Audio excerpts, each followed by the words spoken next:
जो है यही नमूना मैं आपको पेश करना चाहता हूं। मात्र जिन लोगों की ट्रेनिंग एक एक महीने की हुई है, एक महीने का प्रैक्टिकल हुआ है, और अपने आचार्यों के साथ बैठ करके जो चिकित्सा करते हुए ऐसे कलिष्ठ रोगों को जो खत्म किया है, ऐसे गविसिद्धों से मिलाना चाहूंगा। तो सबसे पहले मैं बुलाता हूं उड़ीसा के हमारे गविसिद्ध हैं, क्या नाम है भैया, अपूर्वा प्रधान। तो अपूर्वा प्रधान, आपके पास 2-3 मिनट समय है और आपने अनफर्टिलिटी के ऊपर काफी कुछ काम किया है। हाँ, और देखो ये अपने हमारे जितने भी गविसिद्ध होते हैं ना, ये सभी नॉन टेक्निकल होते हैं, यानी एक भी मेडिकल साइंस पढ़ा हुआ व्यक्ति नहीं होता है, एक भी व्यक्ति इसमें बायोलॉजी पढ़ा हुआ नहीं होता है।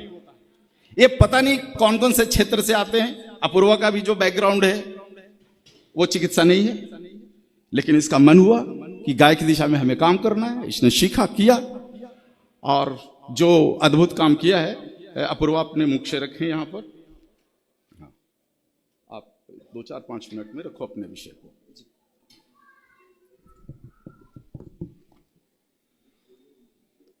मंचासीन समस्त साधु संतों को मेरा कोटि कोटि नमन।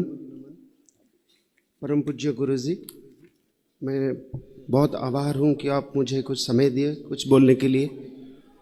मित्रों, मैं आपको कुछ एक्सपीरियंस बताना चाहूँगा। जो कुछ पेशेंट आते हैं हमारे पास, जो मरीज़ आते हैं, मैक्सिमम ज़्यादा से ज़्यादा केसेस ऐसे रहते हैं कि जो बच्चे होते हैं वो मानसिक विकलांग होते हैं, यानी इसको मॉडर्न साइंस में सेरिब्रल प्लेसी कोई बोलते हैं, कोई सेरिब्रल डिसऑर्डर बोलते हैं। तो अक्सर उनको पूछने से ये पता चलता है कि 60-70% वो लोग तो आर्टिफिशियल इंसेमिनेशन, यानी जो नैसर्गिक रूप से गर्भधान करना चाहिए वो नहीं होती है। दूसरे केस में कुछ ऐसा केसेस है जिनका सिचुएशन गर्भधारण के लिए नहीं है, फिर भी जबरदस्ती गर्भधान किया जाता है। इसीलिए वो पेशेंट को हिस्ट्री लेते हुए जब भी मैं भारत का अगली पीढ़ी के बारे में सोचा तो मुझे थोड़ा अंधकार दिखाई दी।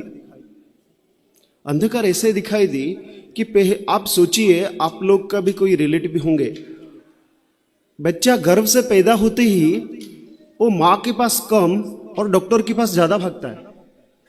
ऐसे क्यों होता है? पहले ऐसे बच्चे नहीं थे जो पैदा होते ही डॉक्टर के पास लेना पड़ता था या उसको कुछ दवाइयाँ खिलाना पड़ता था। अभी जो बच्चे हो रहे हैं अक्सर उनको दवाइयों की जरूरत पड़ती है। क्यों है? तो ये सोचते सोचते मुझे आयुर्वेदा का एक विज्ञान है जो गर्भ विज्ञान है, उसके बारे में जो जानकारी मिली वहाँ को पढ़ने के बाद, जैसे आप सोचिए ये जो बिल्डिंग बना हुआ है उसको बनाने से पहले कोई तो एक आर्किटेक्ट हुआ होगा, प्लान किया होगा, उसका नियोजन किया होगा कैसे बनाना है, किधर दरवाज़ा रखना है, कहाँ खिड़की रखना है।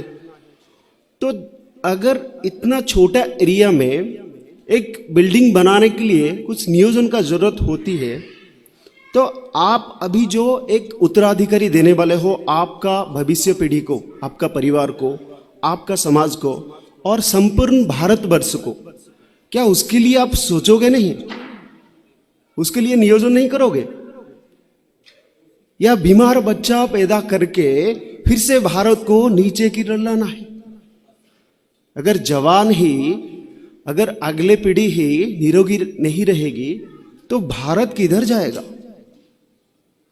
तो इस बेस पे ही मैं मतलब स्वाध्याय करते हुए कुछ केसेस स्टडी भी इस बार पंचगव्य हमारा गव्य सिद्ध अंक में आया है, तो इसके ऊपर में आपको लिंक मिल जाएगा। तो ये जो बेस था इसीलिए आपको बताया, क्योंकि आपका जो पढ़ने का शैली होगा वहाँ पे थोड़ा मदद करेगा। धन्यवाद। धन्यवाद गुरु जी, थैंक यू। धन्यवाद अपूर्वा। और अब